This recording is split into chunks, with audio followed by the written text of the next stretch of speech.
حضور صلی اللہ علیہ وسلم نے نا فجر کی نماز پڑھائی، فجر کی، اور حضور فجر کی نماز پڑھا کے فرمانے لگے بھئی کسی بندے نے روزہ رکھا ہوا ہے؟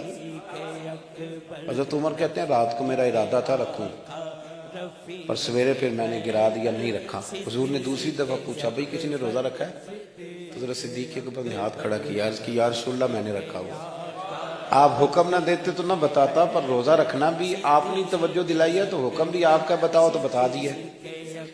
حضرت عمر کہتے ہیں حضور نے فجر کی نماز پڑھائی، فجر کی۔ دوسرا سوال پوچھا بھی کسی نے کسی بیمار کی تیمارداری کی ہے؟ تو حضرت عمر کہتے ہیں میں نے فٹافٹ عرض کی یا رسول اللہ ابھی تو نماز فجر پڑھی ہے، اب گھر جائیں گے تو تیمارداری کریں گے۔ تو حضور نے فرمایا عمر تو ذرا ٹھہر جانا، جلدی نہ کر، ٹھہر نہ ذرا، رک تو صحیح۔ تو حضرت عمر فاروق رضی اللہ تعالیٰ عنہ فرماتے ہیں میں چپ کر گیا۔ حضور نے فرمایا بتاؤ بھی کسی نے تیمارداری کی ہے؟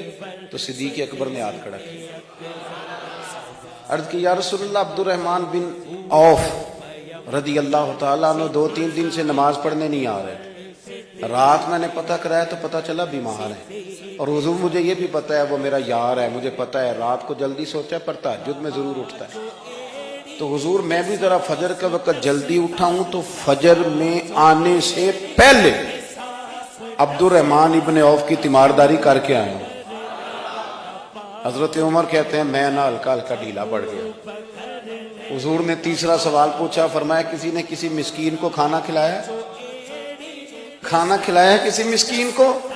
حضرت سیدنا عمر فاروق کہتے ہیں میں نے پھر عرض کی، میں نے کہا یا رسول اللہ ابھی تو فجر پڑی ہے، گھر جائیں گے کوئی چیز لیں گے تو کھانا کھلائیں گے۔ تو حضور پھر مسکرائے، فرمایا عمر تو ذرا ٹھہر نہیں جاتا، ذرا ٹھہر نہ، ذرا نظارہ تو کرنا، گویا یہ شان صدیق اکبر کا جلسہ ہو رہا، ٹھہرنا۔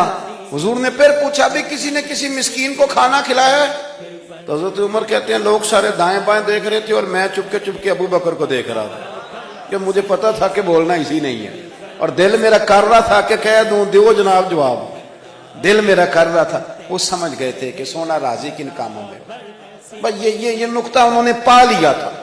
حضور نے فرمایا بتاؤ کسی مسکین کو روٹی کھلائی ہے؟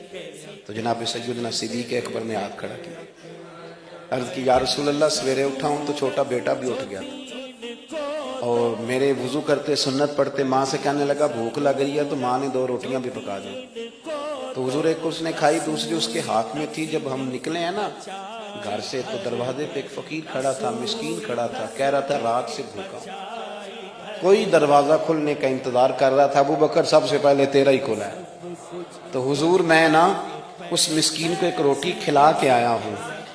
حضرت عمر فاروق کہتے ہیں میں نے گردن جھکا لی، اور میرے رسول کریم نے فرمایا اے اللہ میرے ابو بکر پہ رحم فرما، اللہ میرے ابو بکر۔ وہ سمجھ گئے تھے، مزاج شناسا سمجھ آ گئی تھی کہ حضور کن باتوں میں، اور نا اپنے اوپر وہ سارا کچھ طاری کر لیا تھا انہوں نے، طاری، ان کی ادائیں بالکل ڈھل گئی تھی نبی پاک کی اداؤں۔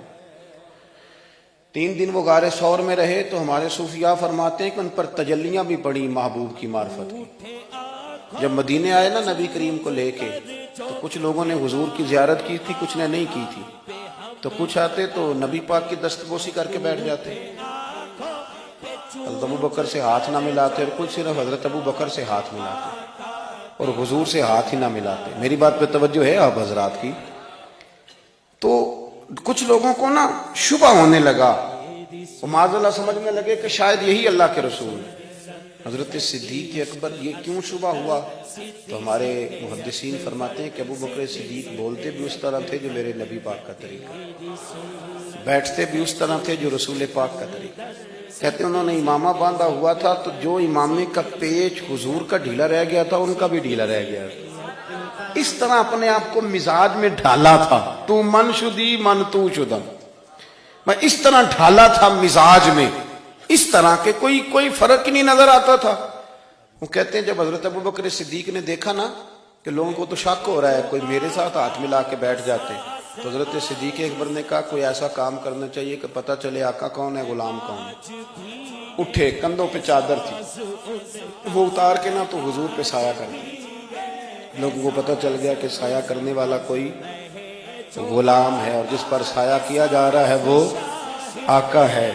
کیا خوبصورت نقطہ لکھا ہے مفسرین نے، شارحین فرماتے ہیں تھوڑی دیر کے لیے، تھوڑی دیر کے لیے، تھوڑی دیر کے لیے حضرت ابوبکر صدیق نے حضور کے سر انور پر اپنی چادر کا سایہ کیا تھا۔ اللہ کے رسول نے احسان کا بدلہ یہ دیا، نیکی کا بدلہ یہ دیا کہ قیامت تک ان کی قبر پر اپنے گنبد کا سایہ فرما دیا، قیامت تک گنبد کا سایہ کر دیا ان کے مزار پر۔